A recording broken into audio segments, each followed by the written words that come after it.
الحمد للہ رب العالمین والصلاة والسلام علی سید الانبیاء والمرسلین اما بعد فاعوذ باللہ من الشیطان الرجیم بسم اللہ الرحمن الرحیم رب اشرح لی صدری ویسر لی امری واحلل عقدۃ من لسانی یفقہوا قولی۔ تمام تعریفیں اللہ رب العزت کے لیے اور درود و سلام آقا دو جہاں محمد مصطفیٰ صلی اللہ علیہ وسلم کی ذات گرامی پر۔ الحمدللہ ہم نے پچھلے درس میں سورہ بقرہ کی آیت نمبر 210 تک قرآن ترجمہ و تفسیر کا اختتام کیا، اور انشاءاللہ آج ہم اس کے آگے سے آغاز کریں گے۔ اللہ تعالیٰ سے دعا ہے کہ اللہ تعالیٰ ہمیں درست بات کرنے کی توفیق عطا فرمائے، غلطی سے بچائے، اور اللہ تعالیٰ ہماری اس کوشش کو اپنی بارگاہ میں قبول و منظور فرمائے۔ بسم اللہ الرحمن الرحیم۔ اللہ کے نام سے شروع کرتا ہوں جو نہایت رحم فرمانے والا بہت مہربان ہے۔ سل بنی اسرائیل کم آتیناہم من آیت بینہ، بنی اسرائیل سے پوچھو کہ ہم نے انہیں کتنی روشن نشانیاں دیں۔ وَمَن يُبَدِّلْ نِعْمَةَ اللَّهِ مِن بَعْدِ مَا جَاءَتْهُ فَإِنَّ اللَّهَ شَدِيدُ الْعِقَابِ، اور جو اللہ کی نعمت کو اپنے پاس آنے کے بعد بدل دے تو بے شک اللہ کا عذاب سخت ہے۔ تو یہاں پر پھر بنی اسرائیل کی بات ہوئی، اور حقیقتاً یہاں پر یہ معنی نہیں کہ بنی اسرائیل سے جا کے حضور اور صحابہ جا کے ان سے سوال کریں، بلکہ یہ صحابہ کے لیے، مومنین کے لیے دعوت ہے کہ بنی اسرائیل کے واقعات پر غور کرو، جو واقعات سورہ بقرہ میں پہلے بیان ہو چکے کہ اللہ تعالیٰ نے انہیں فضیلت عطا فرمائی، ان کی اولاد میں، ان کے طبقے میں ہزاروں انبیاء کو بھیجا، ان کے انبیاء کو عظیم معجزات عطا فرمائے، انہیں من و سلوہ عطا کیا، بہت نعمتیں عطا کیں، اور اس کے بعد ان کی جب مسلسل نافرمانی رہی تو پھر اس کے بعد اللہ تعالیٰ نے ان پر عذاب بھی بھیجے۔ تو اس لیے اللہ تعالیٰ نے یہاں پر دعوت دی کہ اپنے پاس اللہ کی نعمت آنے کے بعد اس سے بدل دینا، تو بے شک پھر وہ ایسا شخص جو ہے وہ عذاب کا مستحق ہو جاتا ہے۔ اور بعض مفسرین نے کہا کہ یہاں پہ جس نعمت کی بات ہو رہی ہے، یہ تو تمام واقعات تھے جو اس دور میں یہود تھے، ان کے آبا و اجداد کے ساتھ گزرے تھے۔ تو یہاں پر جس نعمت کی بات ہو رہی ہے وہ نعمت عظیمہ ہے، اور وہ خود نبی کریم صلی اللہ علیہ وسلم کی ذات اقدس ہے، کہ یہ جو یہود تھے ان پر اللہ تعالیٰ نے یہ نعمت کی کہ ان کی زندگی میں، ان کی حیات میں اللہ تعالیٰ نے اپنے آخری پیغمبر کو بھیجا، لیکن اس پیغمبر کا انکار کر کے انہوں نے اللہ کی اس نعمت عظیمہ کو بدل دیا، اس بنا پر وہ اللہ کے سخت عذاب کے مستحق ہوئے۔ آگے فرمایا زُيِّنَ لِلَّذِينَ كَفَرُوا الْحَيَاةُ الدُّنْيَا وَيَسْخَرُونَ مِنَ الَّذِينَ آمَنُوا، کافروں کی نگاہ میں دنیا کی زندگی کو خوش نما بنا دیا گیا، اور وہ مسلمانوں پر ہنستے ہیں۔ والذین اتقوا فوقہم یوم القیامہ، اور اللہ سے ڈرنے والے قیامت کے دن ان کافروں سے اوپر ہوں گے۔ واللہ یرزق من یشاء بغیر حساب، اللہ جسے چاہتا ہے بے حساب رزق عطا فرماتا ہے۔ تو یہ کافروں کی جو زندگی ہے، اللہ تعالیٰ نے ان کے لیے دنیا کو خوشنما بنا دیا ہے، ان کے لیے دنیا مزین ہے، اور جب ایک انسان اسلام کی قید سے آزاد ہو جائے تو پھر اس کے لیے زندگی بڑی آسان ہو جاتی ہے، اسے ہر وقت پاک رہنے کی ضرورت نہیں ہے۔ ایک مسلمان اپنی زندگی میں جب رات کو دیر سے سوتا ہے تو فجر کی فکر کرتا ہے کہ فجر میں کہیں آنکھ لگی نہ رہ جائے، وہ ایک فکر مند رہتا ہے۔ اگر فجر نکل جائے تو شرمندہ رہتا ہے، بے سکون رہتا ہے، بے چین رہتا ہے۔ اسی طرح ہر نماز کی وہ فکر کرتا ہے کہ کہیں دوپہر میں آنکھ لگ گئی تو کہیں عصر قضا نہ ہو جائے۔ وہ اپنی پاکی کا خیال رکھتا ہے کہ وہ ہمیشہ پاک حالت میں رہے، حالت جنابت میں نہ رہے، اس کے کپڑے پاک ہوں، اس کا جسم پاک ہو۔ جب وہ اپنے گھر سے سفر پہ نکلتا ہے تو پھر سفر میں سوچتا ہے کہ کہاں پہ نماز پڑھوں گا، کس طرح پاکی حاصل کروں گا، کس طرح شریعت کے مطابق زندگی گزاروں گا۔ اگر خواتین کے ساتھ کہیں سفر کرتا ہے تو خواتین کے پردے کا اہتمام کا خیال رکھتا ہے۔ اگر بوڑھے ماں باپ ہیں اور کہیں جاتا ہے تو اپنے والدین کی فکر کرتا ہے، اگر والدین کو ساتھ لے کے جاتا ہے تو ان کی تمام جو ان کی ضروریات ہیں ان کا خیال رکھتا ہے۔ یہ تو میں نے ایک زندگی کے ایک حصے کی مثال بیان کی ہے۔ تو ایک مسلمان جب اسلام کی پابندیوں میں ہے تو اس کی زندگی ظاہر ہے مشکل ہے، اس میں مشقت ہے، اس میں احکام کی پابندی ہے، اور اس کی وجہ سے انسان کو برداشت کرنا پڑتا ہے۔ لیکن وہی شخص اگر کو کافر ہو جائے، اگر کوئی شخص اسلام سے باہر ہے تو وہ ان تمام چیزوں سے آزاد ہے۔ پھر کون سی پاکی ناپاکی، پھر کون سا وضو اور غسل، کون سی نماز کی فکر، جس وقت میں آپ نے چاہے سوئے، جس وقت آپ چاہے جاگے، آپ نے کہیں بھی اپنی زندگی گزاری، آپ کو کوئی لباس کی فکر نہیں، آپ نے اپنے والدین کی کوئی فکر نہیں کرنی، آپ کی ایک اپنی زندگی ہے، والدین کی اپنی زندگی ہے، کسی طرح کی کوئی لمیٹیشن نہیں. اسی لیے آپ نے ایک کچھ سال کمایا، پھر ایک سال چھوڑ کے آپ نے جو ہے وہ پوری دنیا میں سفر کیا، وہاں پہ عیاشی کی، عیش و عشرت سے زندگی گزاری، جیسی چاہے اپنی زندگی گزاری. تو دنیا ان کے لیے بڑی خوشنما بنا دی جاتی ہے، اور وہ مسلمانوں پر ہنستے ہیں کہ یار یہ کیسے مسلمان ہیں، 5 وقت جو ہے وہ مسجد کی طرف بھاگتے ہیں نماز کے لیے. ان کی عورتوں کو دیکھو تو وہ ہمیشہ حجاب میں گھروں میں رہتی ہیں، ایک بڑی قیدیوں والی زندگی ہے، جبکہ ہماری خواتین جو ہیں وہ اپنی زندگی کو انجوائے کرتی ہیں. تو اس لیے وہ مسلمانوں پر ہنستے ہیں. اور اس آیت کا شان نزول ان کفار کے لیے ہوا کہ جب یہ حضرت بلال، حضرت سہیب، حضرت عبداللہ ابن مسعود، یہ بڑے کمزور لوگ تھے. حضرت بلال تو غلام تھے، حبشی غلام تھے، اور جب یہ اسلام لے آئے تو یہ کفار سردار جو عیش و عشرت میں تھے، مال و دولت ان کے پاس تھا، بڑا ہنسا کرتے تھے کہ یہ اسلام ایسے کمزور لوگ لے کر آئے ہیں. بلکہ ایک روایت میں آتا ہے کہ انہوں نے کہا کہ اگر یہ دیکھو اسلام ایسے لوگ لے کر آئے، عبداللہ ابن مسعود جیسے بڑے کمزور غریب لوگ، اگر مالدار اسلام لائے ہوتے تو پکا پتہ چلتا کہ یہ سچے نبی ہیں. تو انہوں نے اس بات کو معیار بنایا کہ جب مالدار، جب کوئی سیٹ کسی دین پر عمل کرے تو اس کا مطلب وہ درست ہے، اور اگر غریب فقیر اس پر عمل کرے تو وہ درست نہیں ہے. حالانکہ دین کے ساتھ ہمیشہ اکثریت، میجورٹی میں اس کے جو سپورٹرز ہوں گے وہ ہمیشہ غریبوں میں ہوں گے، وہ ہمیشہ فقیروں میں ہوں گے. یہ اصول ہے، اور ایک حدیث پاک کے مفہوم سے یہ پتہ بھی چلتا ہے. اس لیے یہاں پر اللہ نے فرمایا کہ کافروں کی زندگی،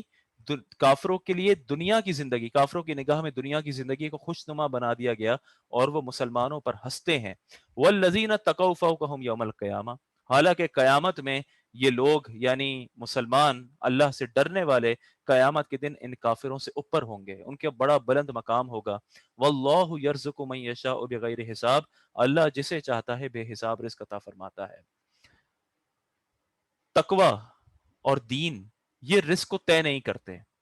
یہ رزق کے احساس کو طے کرتے ہیں، رزق میں برکت کو طے کرتے ہیں، لیکن رزق کی مقدار کو طے نہیں کرتے. رزق اللہ تعالیٰ کی طرف سے ہر ایک کے لیے طے شدہ ہے، اس میں اولاد بھی شامل ہے، اس میں آپ کا کھانا پینا بھی شامل ہے، اس میں آپ کا کپڑا، آپ کی رہائش بھی شامل ہے. یہ اللہ تعالیٰ کی طرف سے طے شدہ ہے، اور اب نہ کسی کا فسق و فجور اسے کم کر سکتا ہے، نہ کسی کے تقوی و پرہیزگاری اسے بڑھا سکتی ہے.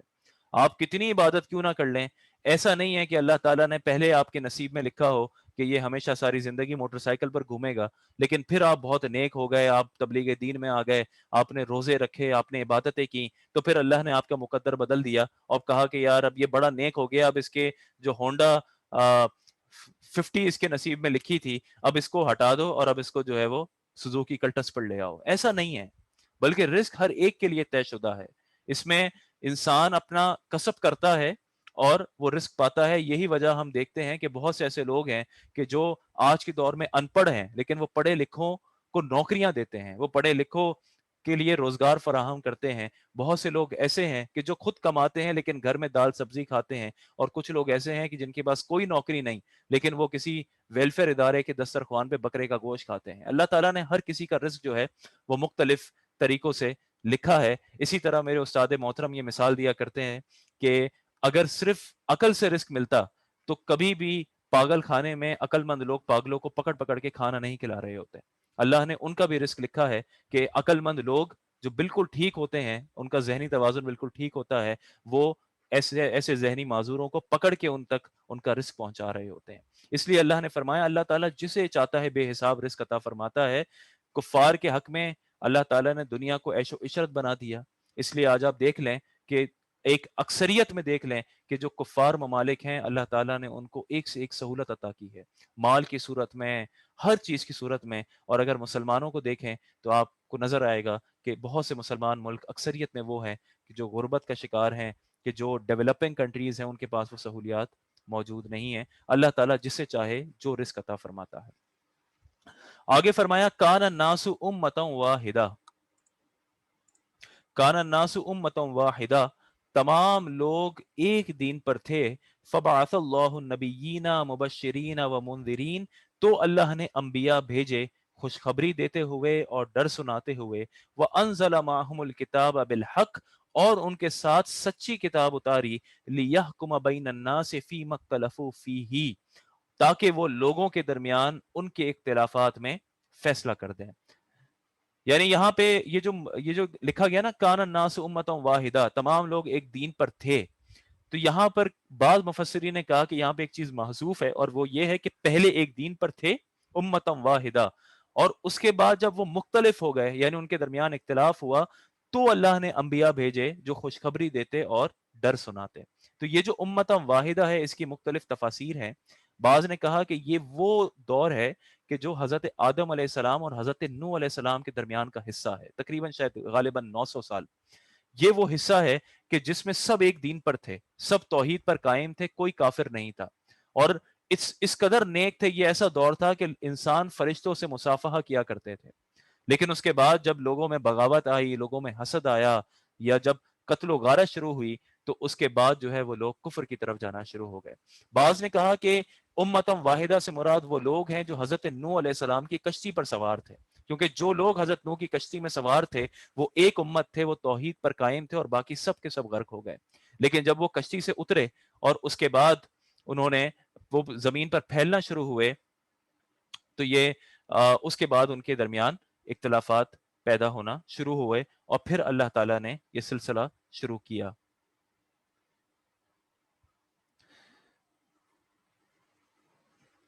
اس لیے اختلافات کی صورت میں پھر اللہ تعالیٰ نے انبیاء بھیجے، اور انبیاؤں کا یہاں پہ مقصد یہی بیان کیا کہ مبشرین و منذرین، جو خوشخبری بھی سناتے ہیں اور ڈر بھی سناتے ہیں۔ وہ انزل معہم، اور پھر اللہ تعالیٰ نے ان کے ساتھ سچی کتاب بھی نازل کر دی، تاکہ وہ لوگوں کے درمیان ان کے اختلافات میں فیصلہ کر دے۔ تو یہ ایک نظام ہے۔ اگر سب توحید پر قائم رہتے تو پھر کسی نبی کو بھیجنے کی ضرورت نہیں تھی، لیکن کم و بیش اللہ تعالیٰ نے کم و بیش 1,24,000 انبیاء کو بھیجا، جس میں سے تقریباً 313 رسول ہوئے، اور وہ رسول اپنی شریعت، اپنی کتاب لے کر آئے، اور اس طرح اللہ تعالیٰ نے نظام کو قائم کیا کہ پھر اللہ اور انسان کے درمیان ایک رسول کا واسطہ آیا، اور اس رسول کے ذریعے سے انسان نے اپنے رب کو پہچانا، اپنے رب کی تابعداری کس طرح کرنی ہے اس کو پہچانا، اور احکامات سیکھے۔ اللہ تعالیٰ نے اس نظام کو قائم و دائم فرما دیا، اور ایک کتاب بھی ان کے ساتھ بھیجی۔ وَمَا اخْتَلَفَ فِيهِ إِلَّا الَّذِينَ أُوتُوهُ مِن بَعْدِ مَا جَاءَتْهُمُ الْبَيِّنَاتُ بَغْيًا بَيْنَهُمْ، اور جن لوگوں کو کتاب دی گئی انہوں نے ہی اپنے باہمی بغض و حسد کی وجہ سے کتاب میں اختلاف کیا۔ یہ اختلاف اس کے بعد کیا کہ ان کے پاس روشن احکام آ چکے تھے۔ یعنی بہت سے لوگ کہ جنہیں کتاب دی گئی، توریت، انجیل، زبور، اس کے بعد جب روشن احکام آ گئے تو اپنے حسد، اپنے بغض کی بنا پر ان میں اختلافات کرتے گئے، ان کے اور ورژنز بناتے گئے، احکام کو موڑتے گئے، اس میں بدعات کو شامل کرتے گئے، اور اس طرح وہ گمراہ ہوئے۔ فَهَدَى اللَّهُ الَّذِينَ آمَنُوا لِمَا اخْتَلَفُوا فِيهِ مِنَ الْحَقِّ بِإِذْنِهِ، اور تو اللہ نے ایمان والوں کو اپنے حکم سے اس حق بات کی ہدایت دی جس میں لوگ جھگڑتے رہے تھے۔ یعنی بعض لوگوں کو اللہ تعالیٰ نے توفیق دی، انہیں ہدایت دی، اور وہ اس چیز پر، حق پر قائم و دائم ہو گئے۔ ہم بعض اوقات زندگی میں سمجھتے ہیں کہ توفیق کوئی بالکل علیحدہ شے ہے، یعنی ابھی جو ہماری زندگی گزر رہی ہے وہ ایسی گزرے گی، پھر اچانک سے کچھ ہوگا اور ہماری زندگی پلٹ جائے گی، اور اس اچانک کے انتظار میں بعض اوقات موت آ جاتی ہے۔ حالانکہ توفیق وہی ہے کہ جو اللہ تعالیٰ بھی آپ کو دے رہا ہے۔ آپ دیکھیں اس درس قرآن کے واسطے سے یہ جو ہم نے سلسلہ شروع کیا، آپ قرآن کا لفظ بہ لفظ ترجمہ بھی آپ کو سننے کا موقع مل رہا ہے، اور آپ تفسیر بھی سن رہے ہیں۔ اب یہ اللہ کی طرف سے ہدایت ہی تو ہے، یہ اللہ کی طرف سے توفیق ہی تو ہے۔ اب آپ یہ اس چیز کو چھوڑ دیں، آپ کہیں کہ یار نہیں یہ میں نہیں سنتا، لیکن اللہ مجھے کسی اور طرح ہدایت دے گا، تو یہ وہ کون سی ہدایت ہوگی کہ جس کی آپ تلاش میں ہے؟ یہ وہ ہدایت اور توفیق ہے کہ جو اللہ تعالیٰ نے مجھے وسیلہ بنایا، مجھے توفیق دی، اور آپ کو توفیق دی کہ ہم اپنے دن میں 1 گھنٹہ نکال کر، ہفتے میں 3 گھنٹے نکالیں، اور بیٹھ کر اللہ کی کتاب کو سمجھنے کی کوشش کریں۔ تو بس اللہ تعالیٰ نے اسی طرح پچھلے دوروں میں بھی کچھ لوگوں کو ہدایت دی، توفیق دی کہ وہ اس پرفتن دور میں بھی اس کی کتاب کو صحیح طرح سمجھے بھی اور اس کے مطابق عمل بھی کیا۔ واللہ یہدی من یشاء الی صراط مستقیم، اور اللہ جسے چاہتا ہے سیدھی راہ دکھاتا ہے۔ آگے بڑی خوبصورت آیت کریمہ ہے، بڑی زبردست آیت کریمہ ہے۔ اللہ نے فرمایا ام حسبتم ان تدخلوا الجنہ، کہ کیا تمہارا یہ گمان ہے کہ جنت میں داخل ہو جاؤ گے؟ ان تدخلوا الجنہ ولما یأتکم مثل الذین خلو من قبلکم، یعنی کیا تمہارا یہ گمان ہے کہ بس ایمان لے آئے، تم نے کلمہ پڑھ لیا تو جنت میں داخل ہو جاؤ گے؟ حالانکہ ابھی تم پر پہلے لوگوں جیسی حالت نہ آئی، ابھی تمہاری وہ کیفیت نہیں ہوئی۔ مستهم البأساء والضراء وزلزلوا حتى يقول الرسول والذين آمنوا معه متى نصر الله، انہیں سختی اور شدت پہنچی اور انہیں زور سے ہلا ڈالا گیا، یہاں تک کہ رسول اور اس کے ساتھ ایمان والے کہہ اٹھے کہ اللہ کی مدد کب آئے گی؟ الا سن لو ان نصر اللہ قریب، سن لو بے شک اللہ کی مدد قریب ہے۔ تو اللہ نے فرمایا کہ کیا تم یہ سمجھتے ہو کہ بس یوں ہی جنت میں داخل ہو جاؤ گے؟ ایمان لے آئے، اسی طرح عیش و عشرت لگی رہے، کوئی آزمائش نہ ہو، کوئی مشکل نہ آئے، اسی طرح بڑی پرسکون زندگی گزرے، نہ کبھی آپ کے مال میں کوئی مسئلہ ہو، نہ کبھی صحت میں کوئی خرابی ہو، نہ کوئی بیماری آئے، اور بس اسی طرح پرسکون آسائشوں والی زندگی گزرے اور پھر جنت میں چلے جائیں، حالانکہ ابھی تم پر وہ آزمائشیں آئی ہی نہیں جو پچھلے دور میں لوگوں پر آئی تھی۔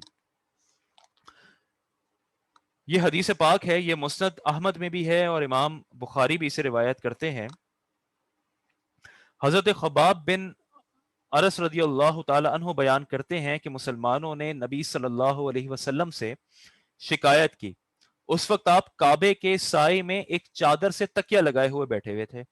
انہوں نے کہا کہ آپ ہمارے لیے مدد کیوں نہیں طلب کرتے اور ہمارے لیے دعا کیوں نہیں کرتے؟ آپ نے فرمایا تم سے پہلی امتوں میں ایک شخص کے لیے زمین میں گڑھا کھودا جاتا اور اس کو گڑھے میں کھڑا کر دیا جاتا، پھر آرے سے اس کے سر پر رکھ کر اس کا سارا جسم چیر دیا جاتا اور یہ چیز اس کو اس کے دین سے نہیں ہٹا سکتی تھی۔ اور کسی شخص کے جسم کو لوہے کی کنگھی سے چھیل دیا جاتا، وہ کنگھی اس کے گوشت اور اس کی ہڈیوں کو کاٹتی ہوئی چلی جاتی اور اس کے پائے ثبات میں جنبش نہیں آتی تھی۔ تو یہ وہ حدیث پاک ہے کہ جس میں نبی کریم صلی اللہ علیہ وسلم نے فرمایا کہ تم نے تو ابھی وہ مشکلات دیکھی ہی نہیں کہ جو تم سے پہلے والوں نے دیکھی، کہ ان کے جسم کو چیر دیا جاتا، لوہے سے ان کے جسم کو زخمی کر دیا جاتا، لیکن وہ اپنے عقیدے سے نہیں ہلتے، وہ اپنی توحید پر قائم رہتے اور ایک اللہ کے کو ماننے والے رہتے۔ اس آیت کریمہ کے متعلق مختلف اقوال ہیں کہ یہ کب نازل ہوئی، لیکن اس میں ایک مشہور قول یہ ہے کہ یہ غزوہ احزاب میں جب کفار نے مسلمانوں کو ہر طرف سے گھیر لیا، ہر طرف سے، تو تب یہ آیت کریمہ نازل ہوئی کہ ابھی کیا تم یہ سمجھتے ہو، اور مسلمان بڑی بری کیفیت میں تھے، ان کے پاس جانور بھی کم تھے، سردیاں تھیں، خوراک بھی کم تھی، تو تب یہ آیت کریمہ نازل ہوئی کہ ام حسبتم ان تدخلوا الجنہ ولما یأتکم مثل الذین خلو من قبلکم، کہ کیا تم سمجھتے ہو یوں ہی جنت میں داخل ہو جاؤ گے، حالانکہ تم پر پہلے لوگوں جیسی حالت نہیں ہوئی۔ اور مستهم البأساء والضراء وزلزلوا حتى يقول الرسول والذین آمنوا معه متى نصر اللہ، ان پر سختی اور شدت پہنچی اور انہیں زور سے ہلا ڈالا گیا، یہاں تک کہ رسول اور اس کے ساتھ ایمان والے کہہ اٹھے اللہ کی مدد کب آئے گی۔ ہم میں سے اکثر لوگوں کی زندگی میں جو آزمائشیں آتی ہیں، یہ وہ آزمائش ہیں جو اور لوگوں کو بھی ان کا سامنا کرنا پڑتا ہے۔ کوئی کافر ہے وہ بھی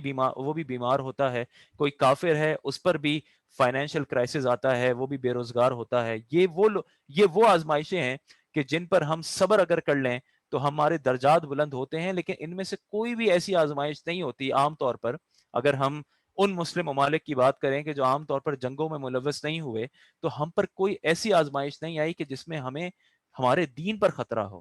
جس میں ہمارے دین کی وجہ سے ہمیں قتل کیا جا رہا ہو۔ یہ وہ آزمائشیں ہیں جو کافر بھی سہتا ہے اور مسلمان بھی سہتا ہے، لیکن مسلمان اگر ان پر صبر کر لے، اب چاہے وہ بیماری ہو، چاہے وہ فائنینشیل آپ کے مال کا مسئلہ ہو، بے روزگاری ہو، چاہے وہ آپ کا گھر، آپ کے رہائش کا مسئلہ ہو، اگر مسلمان اس پر صبر کر لے تو وہ اجر پاتا ہے۔ لیکن یہاں جس آزمائش کی بات ہو رہی ہے، یہ وہ آزمائش ہے کہ جو انسان صرف اپنے مسلمان ہونے کی وجہ سے سہتا ہے۔ اور آج کے دور میں بھی آپ دیکھیں، کبھی کسی سیاسی مقصد کی بنا پر، کبھی کسی دینی مقصد کی بنا پر، آج کے دور میں بھی، آج ہم پاکستان میں ہیں یا کسی اور ملک میں ہیں تو ہم بڑے آرام سے اپنی آسائشوں میں، اپنے دعوتوں میں لطف اندوز ہوتے ہیں، لیکن ہم اسی وقت میں، انہی سالوں میں، اسی وقت میں دنیا میں بہت سے ایسے ممالک ہیں کہ جہاں پر مسلمان بدترین حالات میں زندگی گزار رہے ہیں۔ چاہے آپ یمن کو دیکھ لیں، چاہے آپ شام کو دیکھ لیں، چاہے آپ عراق کو دیکھ لیں، چاہے آپ برما کو دیکھ لیں، آپ کشمیر کو دیکھ لیں، اسی دور میں یہ لوگ ہیں جو سیاست کی بنیاد پر اپنے انڈیپینڈنس کے لیے اور بعض اوقات اپنے دین کے لیے، جیسا کہ برما میں، ان تمام سختیوں کو جھیل رہے ہیں، برداشت کر رہے ہیں، اور ان کی زندگیاں اسی طرح گزر رہی ہیں. ان کے گھر تباہ ہو رہے ہیں، ان کی عزتیں محفوظ نہیں ہیں، ان کے گھر میں بہت سے افراد قتل کیے جا چکے ہیں، شہید ہو چکے ہیں، اور ان پر وہ آزمائشیں ہیں جو ہم پر آزمائشیں نہیں ہیں. تو بس اللہ تعالیٰ سے دعا ہے کہ اللہ تعالیٰ ہمیں آزمائشوں سے بچائے، اور اگر ہم پر آزمائش ڈالے تو پھر ہمیں اس پر صبر کرنے کی توفیق عطا فرمائے. لیکن یہ ضرور یاد رکھنا چاہیے کہ یہ جنت جو ہے وہ آسانی سے نہیں ملے گی، بلکہ زندگی میں آزمائشیں آتی رہیں گی، مشکلات آتی رہیں گی، اور بس اسی کے سائے میں، اسی پر صبر کرتے ہوئے انسان جنت میں پہنچے گا. یسألونک، آگے فرمایا یسألونک ماذا ينفقون، آپ سے یہ سوال کرتے ہیں کہ کیا خرچ کریں. دیکھیں سورہ بقرہ میں جہاد کا ذکر آتا ہے، حج کا ذکر آتا ہے، دیگر احکام ہیں، اور بار بار خرچ کرنے کا بھی ذکر آتا ہے، کیونکہ اللہ کی راہ میں خرچ کرنا یہ بڑی اہمیت کی حامل ہے. آپ دیکھیں سورہ بقرہ کے آغاز میں ہی فرمایا مما رزقناہم ينفقون، کہ یہ متقی لوگ وہ ہیں کہ جو ہمارے دیے ہوئے مال میں سے خرچ کرتے ہیں. تو یہاں پہ پوچھا یسألونک ماذا ينفقون، آپ سے سوال کرتے ہیں کہ کیا خرچ کریں. قل، تم فرماؤ، ما انفقتم من خیر فللوالدین والاقربین والیتامى والمساکین وابن السبیل، تم فرماؤ جو کچھ مال نیکی میں خرچ کرو تو وہ ماں باپ اور قریب کے رشتہ داروں اور یتیموں اور محتاجوں اور مسافر کے لیے ہے. وما تفعلوا من خیر، اور تم جو بلائی کرو فإن اللہ بہ علیم، بے شک اللہ اسے جانتا ہے. بعض علماء نے فرمایا کہ یہ آیت کریمہ تب نازل ہوئی کہ جب زکوٰۃ فرض نہیں ہوئی تھی. زکوٰۃ مدینہ منورہ میں آنے کے شاید 3 یا 4 سال بعد فرض ہوئی ہے، اور یہ آیت کریمہ اس سے پہلے کی ہے، اس لیے یہ نفلی صدقات کے بارے میں ہے. بعض نے کہا کہ یہ اب اس کا حکم منسوخ ہو گیا، اور زکوٰۃ کا حکم آ گیا کہ کتنا مال ہو، کتنا وقت گزرے، کس مال پر زکوٰۃ دینی ہے، کس تعداد میں زکوٰۃ دینی ہے، کس کو دینی ہے، وہ تمام چیزیں اللہ تعالیٰ نے واضح طور پر بیان کر دی. لیکن اس سے پہلے اللہ تعالیٰ نے تخصیص نہیں کی، بلکہ کچھ لوگوں کو نفلی طور پر بتا دیا کہ تم ان لوگوں پر خرچ کرو. علماء نے یہ بھی فرمایا کہ دیکھیں یہاں پہ ہے یسألونک ماذا ينفقون، آپ سے سوال کرتے ہیں کہ کیا خرچ کریں. تو صحابہ کے ذہن میں یہ تھا کہ ہم کیا چیز دیں، لیکن اللہ نے یہ اس چیز کا جواب یہاں پہ عطا نہیں کیا کہ تم کیا خرچ کرو، بلکہ یہ بتایا کہ کہاں پہ خرچ کرو، مصارف کا ذکر کر دیا. اس لیے یہاں پر زیادہ اہمیت کی حامل یہ تھی کہ بس تم اپنا حلال طیب مال خرچ کرو، لیکن ان لوگوں پر خرچ کرو کہ جن میں سب سے پہلے والدین ہیں. اپنے والدین پر انسان مال خرچ کرے، ان کو اچھا لباس عطا کرے، ان کو رہائش دے، ان کو آسائشیں فراہم کرے. اسی طرح والاقربین، قریب کے رشتہ داروں پر، یہ تمام نفلی صدقات ہیں. ان کو قریب کے رشتہ داروں کو کھانا کھلائے، ان کو لباس دے، اگر وہ ضرورت مند اور محتاج ہیں تو پھر تو ان کا اور زیادہ حق ہے. اسی طرح یتیم، اور اسی طرح مسکین، اس کی تعریفات ہم پہلے ہی سن چکے ہیں، اس کی تفصیل میں نہیں جاتے. اسی طرح مسافر، جب کوئی انسان شرعی مسافر ہو تو اس کے لیے صدقات لینا یہ بھی جائز ہو جاتا ہے اگر وہ اسے ضرورت ہو سکتا ہے وہ اپنے گھر میں بڑا مالدار ہو، اس کی اپنی حویلی ہو، اس کی اپنی گاڑیاں ہوں، لیکن پچھلے دور میں جب کوئی شخص سفر پہ ہوتا اور اس کا مال ختم ہو جاتا، اس کا مال چھن جاتا، تو ایسا شخص جو ہے وہ بالکل بے بس ہو جاتا ہے، اور ایسے شخص کے لیے صدقات لینے کا جواز بن جاتا ہے. لیکن خیر آج کے دور میں یہ حکم بے عین ہی اس طرح نہیں ہوگا، کیونکہ آج کے دور میں اگر کوئی شخص باہر سفر بھی کرتا ہے، مثلا آپ حج کرنے گئے، وہاں پر آپ کا سارا پیسہ چوری ہو گیا، لیکن تب آپ بآسانی اپنے گھر والوں سے، یا اگر آپ کا مال وہاں پر موجود ہے، آپ اسے بآسانی ٹرانسفر کر کے یوں منگوا سکتے ہیں. تو یہ بالکل آج کے دور میں اس کی 100% تو اجازت نہیں ہوگی کہ بس آپ کہیں کہ اب میں اپنے ملک سے باہر ہوں تو آپ بھیک مانگنا شروع کر دیں. لیکن اگر کوئی واقعی ضرورت مند ہے اور سفر میں ہے تو پھر وہ ایسا کام کر سکتا ہے. آگے فرمایا وما تفعلوا من خیر فإن اللہ بہ علیم، تو تم جو بھلائی کرو بے شک اللہ اسے جانتا ہے. اب آگے اللہ تعالیٰ نے چونکہ اس سے پہلے جہاد کی اجازت عطا فرمائی، اس لیے یہاں پہ اللہ نے فرمایا ہے کہ ہو سکتا ہے تمہیں جہاد بری لگے، تمہاری طبیعتوں پر گرا ہو، تم پر شاک گزرے، لیکن یہ ممکن ہے کہ کوئی چیز تمہارے لیے مشکل ہو لیکن وہ تمہارے حق میں بہتر ہو، اور یہ بھی ممکن ہے کہ کوئی چیز تمہارے لیے بڑی آسان ہو لیکن وہ تمہارے حق میں بہتر نہ ہو۔ کتب علیکم القتال وہو کرہ لکم، تم پر جہاد فرض کیا گیا ہے، کتب علیکم القتال، جہاد کو تم پر فرض کر دیا گیا، وہو کرہ لکم، حالانکہ وہ تمہیں ناگوار ہے، وَعَسَىٰ أَن تَكْرَهُوا شَيْئًا وَهُوَ خَيْرٌ لَكُمْ، اور قریب ہے کہ کوئی بات تمہیں ناپسند ہو حالانکہ وہ تمہارے حق میں بہتر ہو، وَعَسَىٰ أَن تُحِبُّوا شَيْئًا وَهُوَ شَرٌ لَكُمْ، اور قریب ہے کہ کوئی بات تمہیں پسند آئے حالانکہ وہ تمہارے حق میں بری ہو، وَاللَّهُ يَعْلَمُ وَأَنْتُمْ لَا تَعْلَمُونَ، اور اللہ جانتا ہے اور تم نہیں جانتے۔ تو جہاد اللہ تعالیٰ نے فرض قرار دیا ہے۔ جہاد کی دو اقسام ہیں بنیادی طور پر، ایک جہاد تب ہے کہ جو جہاد فرض کفایہ ہے، اور ایک ہے جہاد فرض عین۔ فرض کفایہ اسے کہتے ہیں کہ اگر آپ کے بڑے سے مقام پر اگر چند لوگ بھی وہ کام کر لیں، یا آج کے دور میں آپ سمجھ لیں کہ ایک ملک میں اگر ایک فورس، ایک جماعت اگر وہ کام کر لے تو سب کی طرف سے وہ حق ادا ہو جاتا ہے۔ تو یہ وہ جہاد ہے کہ جب ایک مسلم امت آگے پیش قدمی کرے اور کفار کو دعوت دے کہ ہم اب تمہارے ملک میں، تمہاری سرزمین میں اسلامی حکومت قائم کرنا چاہتے ہیں، تم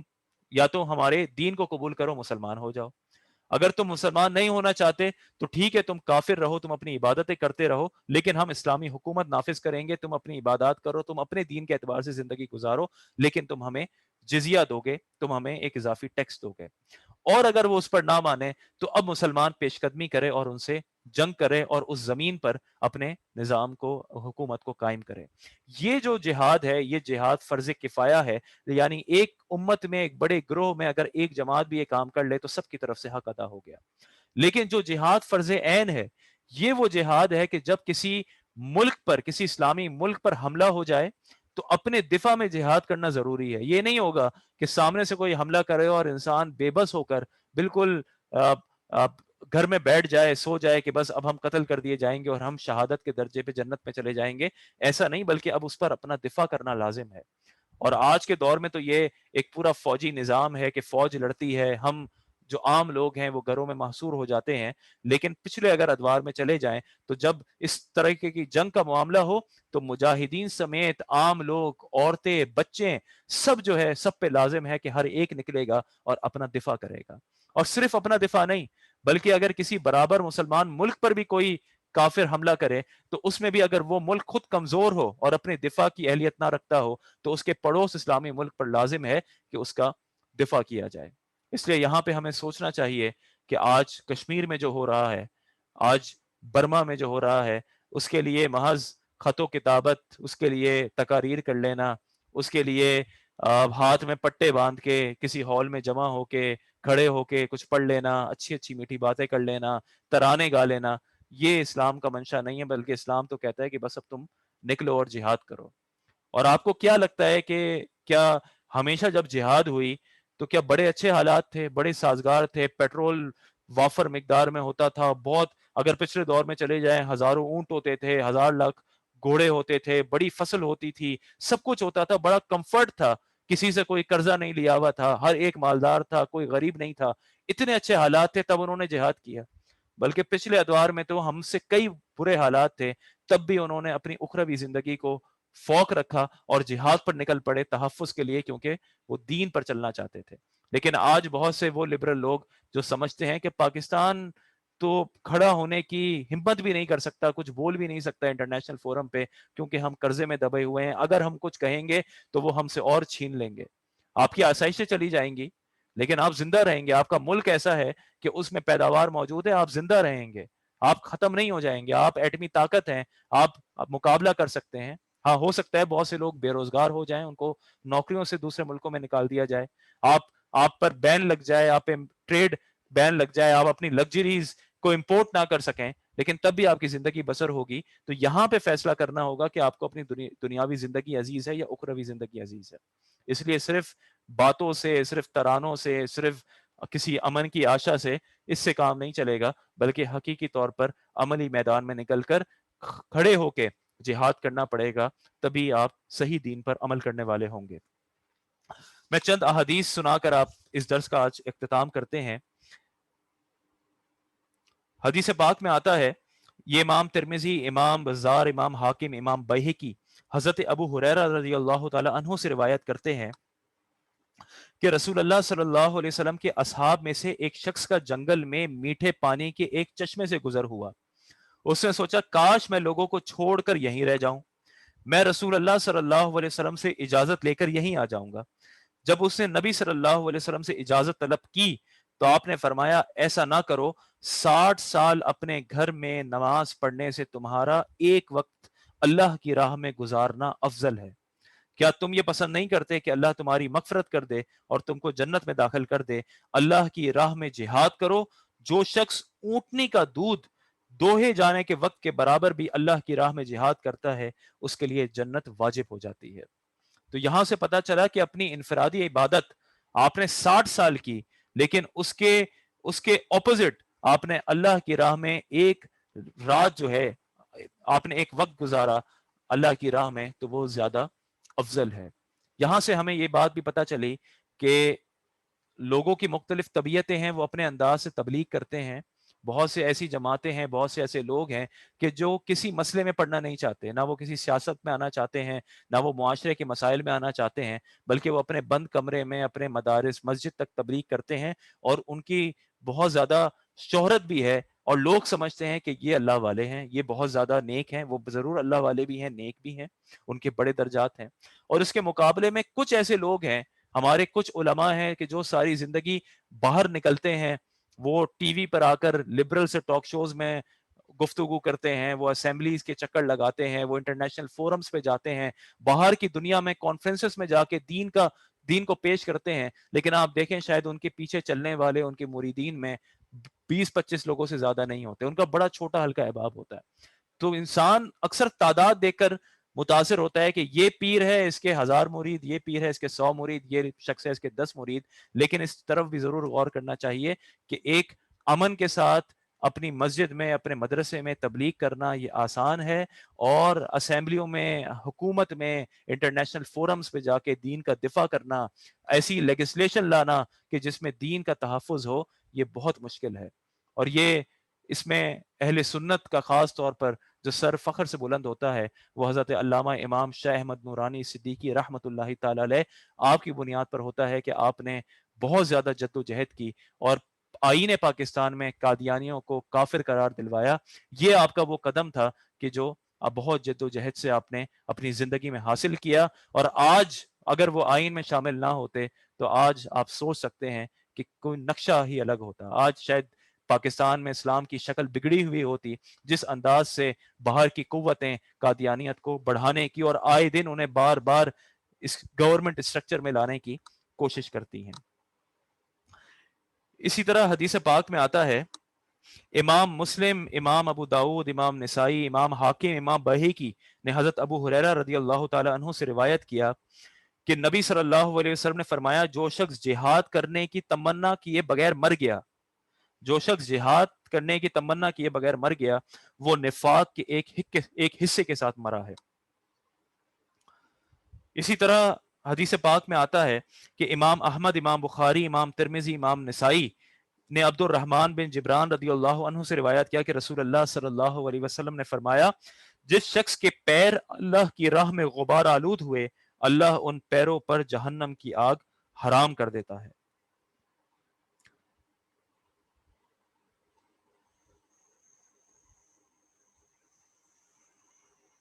اسی طرح ایک اور آخری حدیث سنتے ہیں، امام مسلم، امام ترمذی، امام حاکم نے حضرت ابو موسیٰ اشعری رضی اللہ عنہ سے روایت کیا کہ رسول اللہ صلی اللہ علیہ وسلم نے فرمایا جنت کے دروازے تلواروں کے سائے کے نیچے ہیں۔ ایک حدیث پاک میں آتا ہے کہ حضور نے فرمایا جس شخص نے اونٹنی کا دودھ دوہنے کے وقت کے برابر میں جہاد کیا، اس کے لیے جنت واجب ہو گئی، اور جس شخص نے صدقے دل سے شہادت کے حصول کی دعا کی، وہ مر جائے یا قتل کر دیا جائے، اس کو شہادت کا اجر ملے گا۔ اور جو اللہ کی راہ میں زخمی ہو، وہ قیامت کے دن اسی طرح زخمی اٹھے گا، اس کے خون کا رنگ زعفران کی طرح ہوگا اور اس کے مشک کی خوشبو آ رہی ہوگی۔ تو بس اللہ تعالیٰ سے دعا ہے کہ اللہ تعالیٰ ہمیں بھی جہاد کا جذبہ عطا فرمائے، ہمارے حکمرانوں کو ہوش کے ناخن لینے کی توفیق عطا فرمائے، ہمیں ایسے سچے اخلاص والے پکے مسلمان حکمران عطا فرمائے کہ ہم عزت کے ساتھ اس دنیا میں جئیں اور عزت کے ساتھ ہمارا خاتمہ ہو، اور قیامت میں اللہ تعالی ہمیں شہیدوں میں شہادت کی موت عطا فرمائے، ہمیں شہادت کا درجہ عطا فرمائے۔ اللہ کا بے حد کرم ہے، اللہ تعالیٰ نے ہمیں اس درس قرآن کی توفیق عطا فرمائی، اللہ تعالیٰ اسے اپنی بارگاہ میں قبول و منظور فرمائے۔ السلام علیکم ورحمۃ اللہ وبرکاتہ۔